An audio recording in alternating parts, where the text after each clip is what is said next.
Hello.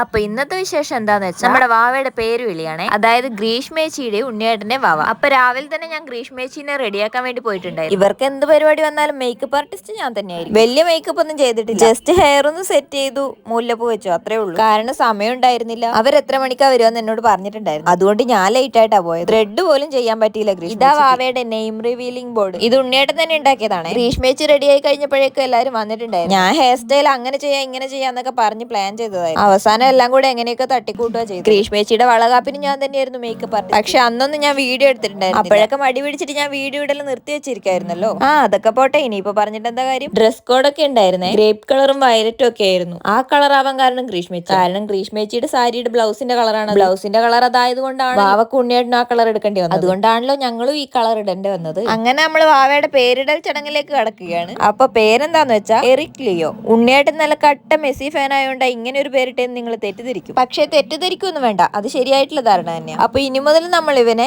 Leo baby എന്നാണ് വിളിക്കുക. അങ്ങനെ ലിയോ ബേബിയുടെ നെയിം റിവീലിംഗ് ഒക്കെ കഴിഞ്ഞ് കേക്ക് കട്ടിങ്ങിലേക്ക് കടക്കാണ്. അധികം ആൾക്കാരെ ഒന്നും വിളിച്ചിട്ടുണ്ടായിരുന്നു. വീടിനടുത്ത് തന്നെയുള്ള കുറച്ച് ബന്ധുക്കളെ അയൽക്കാരെ മാത്രമേ വിളിച്ചിട്ടുണ്ടായിരുന്നുള്ളൂ. വാവ ഒരേ ഉറക്കം തന്നെയായിരുന്നേ. അവന്റെ അച്ഛമ്മ അവനെ ഒന്ന് എഴുന്നേപ്പിക്കാൻ നോക്കുന്നതാണ് ഈ കാണുന്നത്. അവനെവിടെ എഴുന്നേക്കാൻ, അവനെ ഇതൊന്നും ബാധിക്കുന്നതേ അല്ല എന്നുള്ള ഭാവത്തിൽ അവൻ കിടന്നുറങ്ങുന്നത്. പിന്നെ എല്ലാവരും ചായയൊക്കെ കുടിച്ചിട്ടുണ്ടായിരുന്നു. അതിന്റെ ഇടയ്ക്ക് ഞങ്ങൾ ഫോട്ടോ എടുക്കാൻ വേണ്ടി ഇപ്പുറത്തെ വീട്ടിലേക്ക് വന്നു. പിന്നെ കുറെ നേരം ഫോട്ടോസ് ഒക്കെ എടുത്തു. നല്ല പൊരിഞ്ഞ വെയിലായിരുന്നു. ആ വെയിലത്ത് നിന്നിട്ട് ആ ഫോട്ടോ മൊത്തം എടുത്തത്. അത് കഴിഞ്ഞപ്പോഴേക്കും ഞങ്ങൾ ഫുഡ് കഴിക്കാൻ വിളിച്ചിട്ടുണ്ടായിരുന്നു. ഫുഡ് കഴിക്കാൻ ചെന്നപ്പോഴാണ് ഞാൻ ഇത് കാണുന്നത്. അനിയത്തിയുടെ കുട്ടിയുടെ പേര് വിളിക്ക്, ചേച്ചി ആദ്യം തന്നെ ഫുഡ് കഴിക്കാനിരിക്കുന്നു. എന്നെ കണ്ടപ്പോ തന്നെ പറഞ്ഞു എടുത്ത് യൂട്യൂബിൽ ഇടരുത്. അങ്ങനെ പറഞ്ഞാൽ പിന്നെ ഇടണല്ലോ. പിന്നെ നമ്മൾ വാവയുടെ അടുത്തേക്ക് പോയി.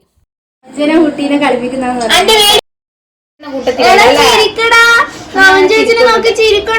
അവൾ എന്താ പറഞ്ഞെന്ന് വെച്ചാ നവഞ്ചന കുട്ടീനെ കളിപ്പിക്കുന്ന വീഡിയോ എന്ന് പറഞ്ഞ് ഇത് യൂട്യൂബിൽ ഇടണേന്നാ. പിള്ളേരെന്തെങ്കിലും ആഗ്രഹം പറഞ്ഞാൽ പിന്നെ നമ്മളെ കൊണ്ട് പറ്റുന്നതാണെങ്കിൽ അതങ്ങ് സാധിച്ചു കൊടുക്കണം അല്ലെ. വീഡിയോ എടുപ്പൊക്കെ കഴിഞ്ഞ് ഞങ്ങൾ നേരെ ഫുഡ് കഴിക്കാൻ വേണ്ടി പോയി. ആ ഷീറ്റ് കെട്ടിയോണ്ട് വീഡിയോയിൽ കറുത്തിരിക്കുന്നു നമ്മൾ പറയും. അതൊക്കെ കഴിഞ്ഞപ്പോഴേക്ക് ഇവർക്ക് ഇറങ്ങാറായിട്ടുണ്ട്. ഇന്ന് ഗ്രീഷ്മേച്ചി ഉണ്ണിയേട്ടന്റെ വീട്ടിലേക്ക് പോവുകയാണേ. ഒരാഴ്ച കഴിയുമ്പോൾ തിരിച്ചിങ് വരും. ഉണ്ണിയേട്ടന്റെ അനിയൻ പുറത്തുനിന്ന് വന്നിട്ടുണ്ട്. അപ്പൊ വാവേനെ കാണാനും കളിപ്പിക്കാനും ഒക്കെ എപ്പോഴും ഇങ്ങോട്ട് വരാൻ പറ്റില്ല. അതുകൊണ്ട് ഒരാഴ്ച അവിടെ പോയി നിൽക്കും. അങ്ങനെ അവരിറങ്ങിയതിന് ശേഷം കുറച്ചു നേരം കൂടെ അവിടെ നിന്ന് ഞങ്ങളും ഇങ്ങ് പോകുന്നു. അപ്പൊ അത്രേ ഉള്ളൂ. വീഡിയോ ഇഷ്ടമായാലും എല്ലാവരും ഒന്ന് ലൈക്ക് ചെയ്ത് സപ്പോർട്ട് ചെയ്യണേ. പറ്റുവാണെങ്കിൽ ഒരു കമന്റ് കൂടെ ഇട്ടോ.